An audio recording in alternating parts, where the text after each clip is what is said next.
Good evening, everyone. Today is February 20th, 2023. It is the HR Committee in the North High School Boardroom. It is 5:47. Ms. Raymond, could you take the attendance, please? Sure, thank you. Let's see, Ms. Giglio is not here this evening. Ms. Johnson? Present. Ms. Oden is not here. And Ms. Raymond, I'm the alternate. I'm here, so we do have a quorum. We also have Ms. Lampier and Ms. Brown, Ms. Duffy, Dr. Andrade, Mr. Posca, and Dr. Sarfty. Thank you. Okay, the first thing on the agenda this evening is the personnel recommendations. Does anybody, Ms. Duffy, did you want to speak on any of the recommendations? No, I think we're all set with the recommendations, Okay. unless there's any questions. Ms. Raymond, do you have any questions? I just had one small question. I was just curious who shares the art with FMS, because it's a halftime art. I don't know off the top of my head, but I can certainly look into that for you. Okay, I was just curious. Thanks. Okay. I will move to accept the personnel recommendations. I will second that. All those in favor say aye. Aye. Motion carries. Next thing on the agenda, we have BDEB, Human Resources Committee. Ms. Duffy, did you want to speak on that? Sure. We did meet a couple weeks ago in regards to policy BDEB, and part of the discussion surrounded the HR committee members having more involvement in HR matters. And so one of the proposed edits that we made to the policy would be to have members of the HR committee participate in negotiations.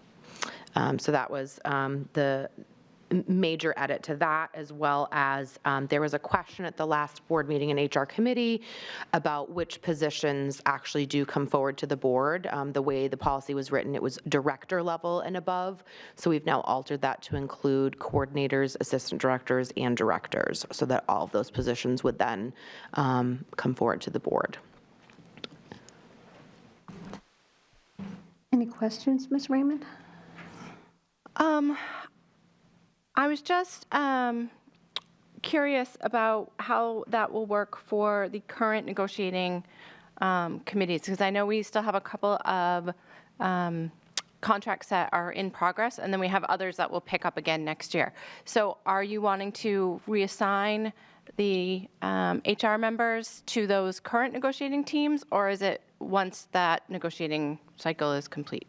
Correct. It would be the latter. So we would finish up this round of negotiations, but moving forward, if this change is made and approved by the BOE, it would be future contracts and negotiating teams. Okay.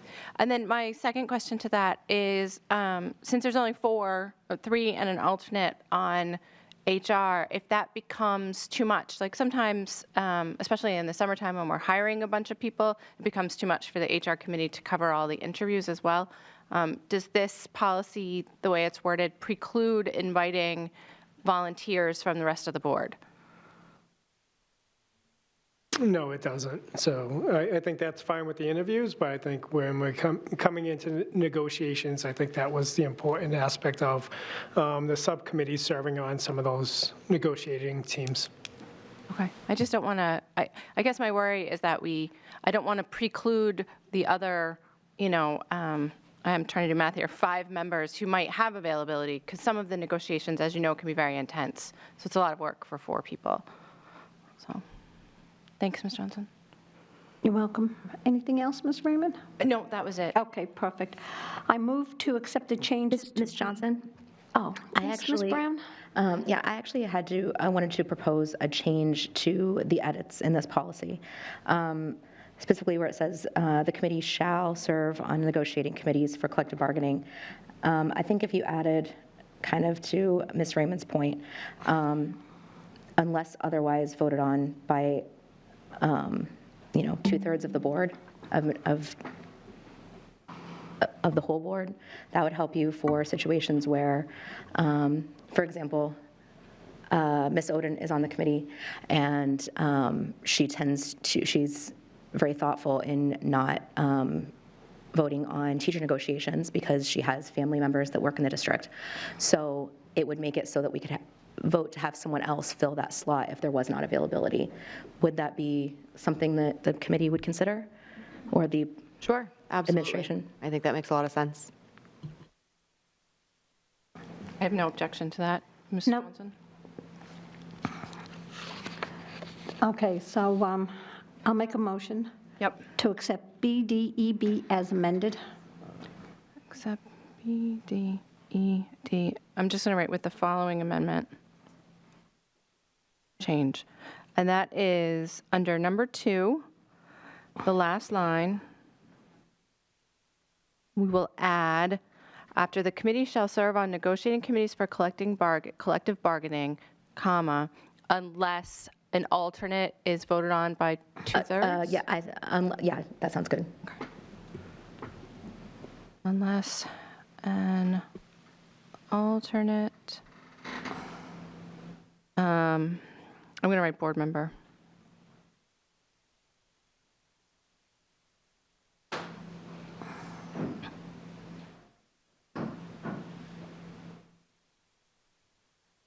I'm going to write is elected by 2/3 majority of the board? Appointed? I think maybe appointed would be appropriate. All right, thank you. All right, so reading it out loud to make sure I've got it right. We're going to, motion is to accept BDED with the following change. Under number 2, the last line, add, unless an alternate board member is appointed by a 2/3 majority of the board. Is that acceptable? Okay.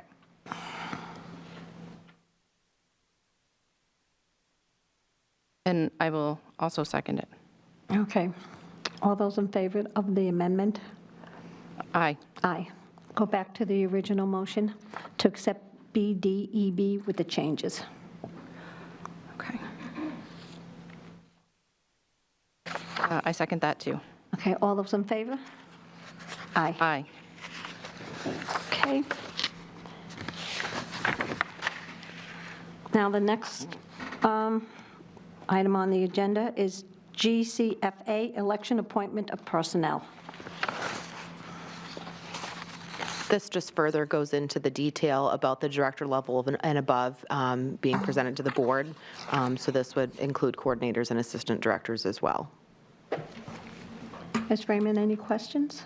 No, I appreciate this, and I think it, I appreciate the change, and I think it just goes into, as positions have changed over the years, like we used to have one CTE director, then we had 2 CTE directors, and now we have 1 and assistant directors.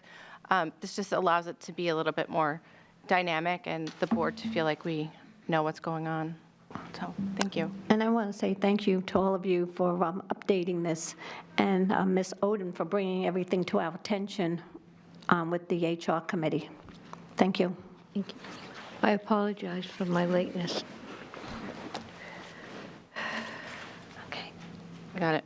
Okay. Okay, motion to accept GCFA. Second? Okay, all those in favor say aye. Aye. Motion carries. GCFA. Next item on the agenda is Human Resources Data Review.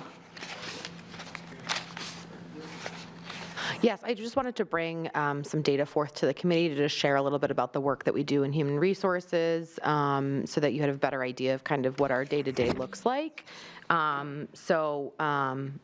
To start, we have a number of openings for the following school year, 378 total. 106 of those are teachers, and those span from preschool all the way to grade 5 into the elementary level, special education, library media specialists, kindergarten, things like that. At the secondary level, they span ELL, head teacher positions, specific core subject areas such as English, math, social studies, reading, CTE, languages, science, art, graphic arts, and the like. We also have 91 paraeducator openings as well. Those run the gamut from technical, instructional, and district-wide. In food service, we have 31 openings. There was a question about if that included our lunch monitors. We currently have 23 lunch monitor positions. Those are counted under administration because those are non-affiliated. So those will be counted in that very large number that you'll see in a moment on that data. In plant operations, we currently have 26 openings, including custodian, plumber, summer grounds position, crossing guards, and security monitors. In administration, which includes the NASP and NASAS collective bargaining units, as well as non-affiliated, we have 124 openings. That would include those lunch monitors as well as crossing guards.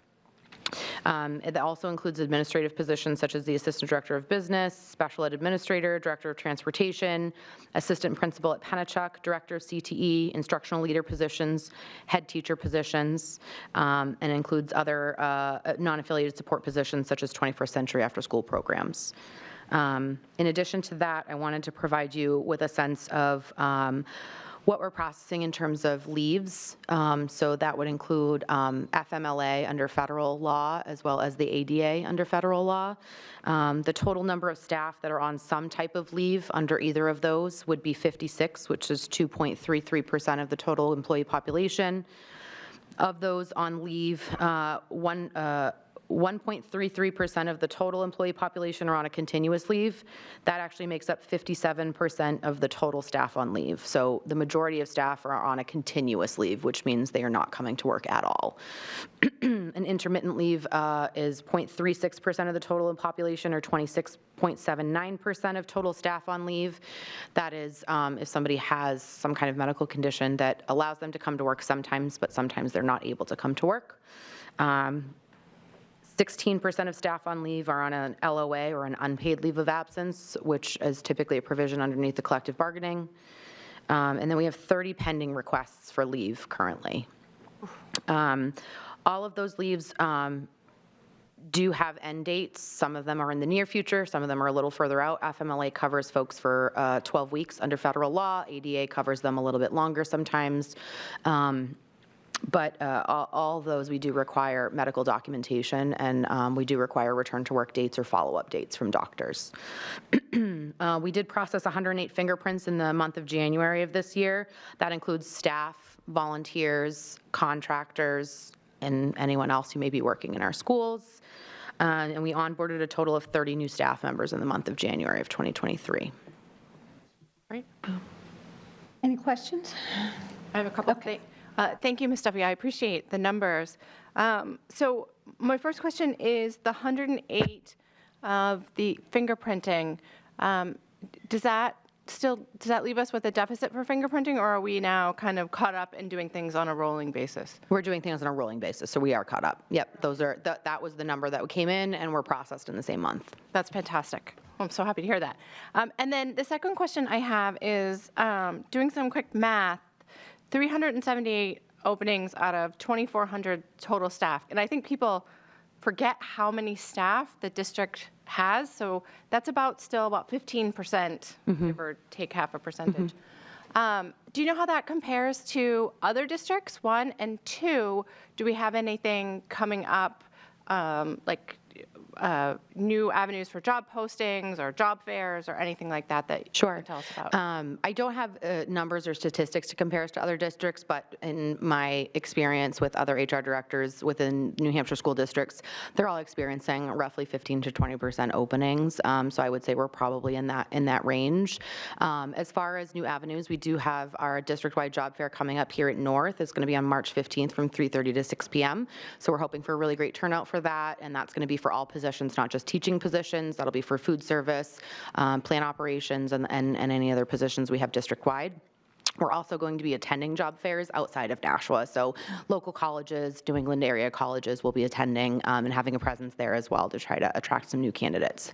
I'm also working with a couple of teachers to try to see if we can create some relationships with some other local colleges to create a pipeline of candidates going forward, maybe some non-traditional, non-education majors that don't realize that they potentially could come into education in the future, and seeing if we can create some kind of pipeline there. Okay, great, thank you. Anything else? Okay, we don't need to make a motion on this. This is just, no. Okay, so that comes to the end of the meeting. Oh, Ms. Oden. Oh, sorry. I apologize for being late. I did have a question on BDEB, and I believe you already acted on it, but I did have a concern on number 2, the last sentence that was added, the committee shall serve on negotiating committees for collective bargaining. Saying the committee, that would mean 3 members. Could we say at least 1 member of the committee? And that's how it's been in the past. So that's a good question. Yeah. I'm reading my notes. We did have a motion to add, unless an alternate board member is appointed by a 2/3 majority of the board, because we were thinking perhaps it's too much for those people and we need to tap into other board members.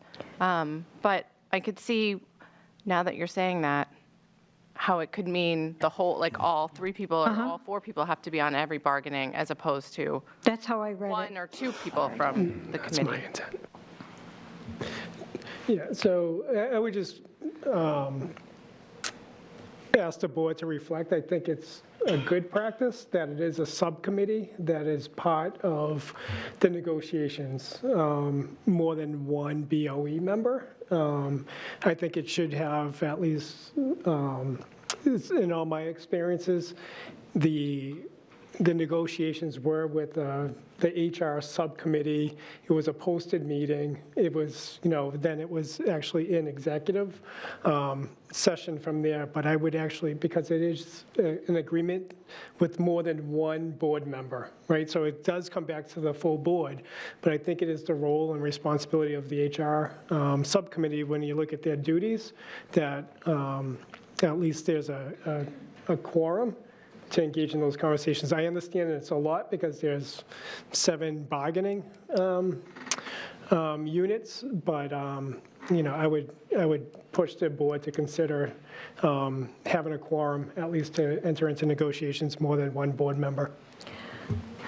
Can I?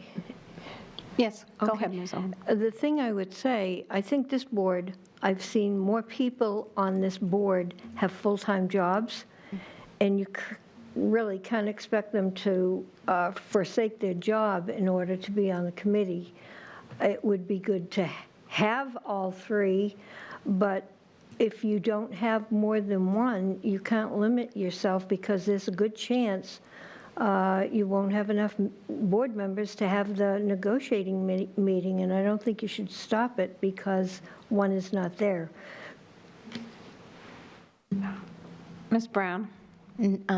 Since we already did the other edit to make it so that we do have the flexibility to add in a different board member in case one was not available, would you feel comfortable, Ms. Oden, if it was changed to a quorum of the committee shall serve on the negotiating team?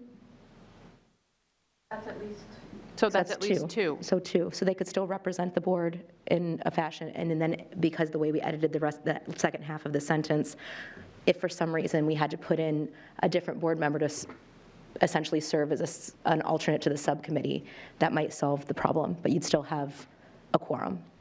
I think that's a good compromise, but I would say in that light, when the president is assigning committee assignments, they ought to look at who's going to be in HR as far as do they already have a full-time job, because you don't want to get into that dilemma, not having enough members and then having to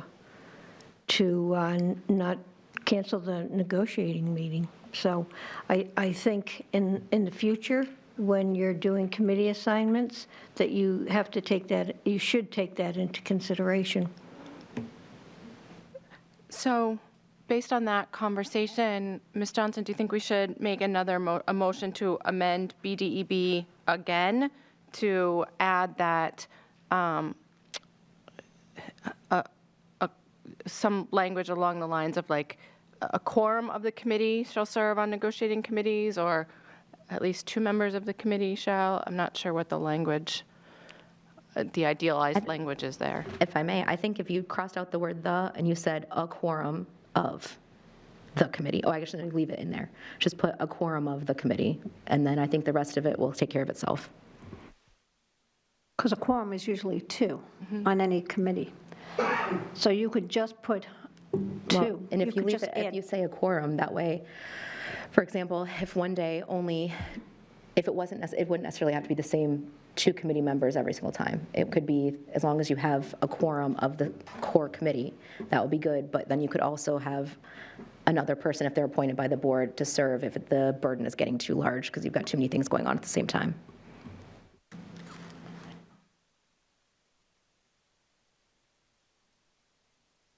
Okay. All right, so I'll make the motion if that's all Okay, right with you, Ms. that's fine, Johnson? because you're writing the whole thing down. Yeah. So I'm writing, I move to amend BDEB again. This time, for the last line of number 2, should say, "A quorum of the committee," and then "shall serve on negotiating committees for collective bargaining," and then it shall say, "unless an alternative board member is appointed by a majority of the board." Does that work? A 2/3? 2/3 majority of the board. Okay. Unless, I'll make sure I have 2/3, unless an alternate board member. Okay. So the actual motion is, I move to amend BDEB again so that number 2, the last line, now says, "A quorum of the committee shall serve on negotiating committees for collective bargaining unless an alternative board member is appointed by a 2/3 majority of the board." That makes sense? Yes. Any quibbles? Okay. Okay. Okay, I'll second the motion. Okay. All those in favor say aye. Aye. Motion carries. Any, oh, Ms. Ode? Sorry, I had one more. On number 5, Oh, no. I'm sorry. That's okay. I just ran out of room on this sheet. I'm going to flip it over. Prior to a vote to recommend a candidate, a member of the committee shall be given the opportunity to interview all candidates for the positions of coordinator, assistant director, director, and above, as well as for the positions of principal and assistant principal.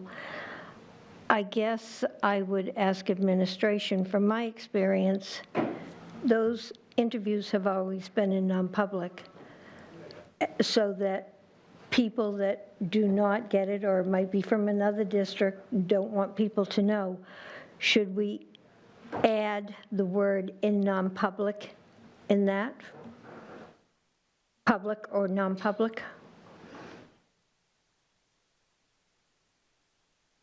Do we have to say non-public to go into non-public? Because I would imagine that's covered under RSA 91A, oh, I forget which one is personnel, B? But it doesn't make it clear in this committee policy. Yeah, but 91, thank you, 91A:3(2)A, no. B, B, hiring. the hiring of any person as a public employee. So you can go into non-public just for that. Okay, fine then, thank you. You're welcome. Anything else with this committee? Okay, I'm going to make a motion to adjourn. Okay. I'll second it. All those in favor say aye. Aye. Aye. Motion carried, and we're adjourned at 6:11. Oh, 6:11.